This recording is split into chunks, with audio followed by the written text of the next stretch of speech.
திமுக கூட்டணியில இருந்து தாவேகா கூட்டணிக்கு தாவனதுல இருந்து புதுசா குப்புரவில தொடங்கின குழந்தை மாதிரி அந்த பக்கமும் இந்த பக்கமும் மாறி மாறி துள்ளிக்கிட்டு இருக்கிறாரு வைகோ அவர்கள்.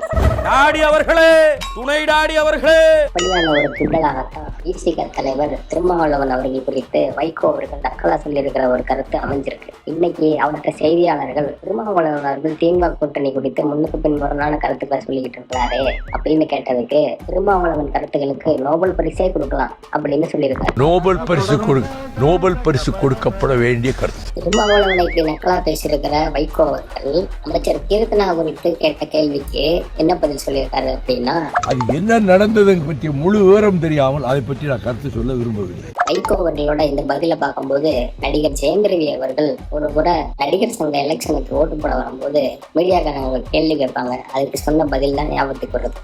நான் தூங்கிட்டேன்,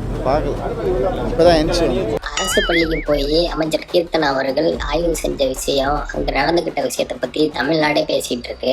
ஆனா தன்னை மிகப்பெரிய அரசியல் தலைவர், இத்தனை வருஷமா தமிழ்நாட்டுக்காக போராடிட்டு இருக்கேன், அதை பண்ணியிருக்கேன் இதை பண்ணியிருக்கேன்னு சொல்லிக்கிற வைகோ அவர்கள் இது கூட தெரியாம இருக்காரா அப்படிங்கிறது மிகப்பெரிய ஆச்சரியமா இருக்கு. தமிழ்நாட்டுல நடக்கிற அன்றாட செய்தி, அதுவும் எம்பியா இருந்த சிவகாசி தொகுதியில் நடந்த ஒரு செய்தி, அதுவும் ஒரு அமைச்சர் செய்தியை பத்தியே வைகோ அவர்களுக்கு தெரியலையே, இவரு எங்க திருமாவளவன் அவர்களை நக்கல் செய்கிறாரா அப்படின்னு விசிக தோழர்கள் நிச்சயம் கேள்வி எழுப்புவாங்க அப்படின்னு நாம நம்புவோம். இந்த கீரி புள்ளை பாம்பை தான் கடிக்கும், பிள்ளையை கடிக்காது.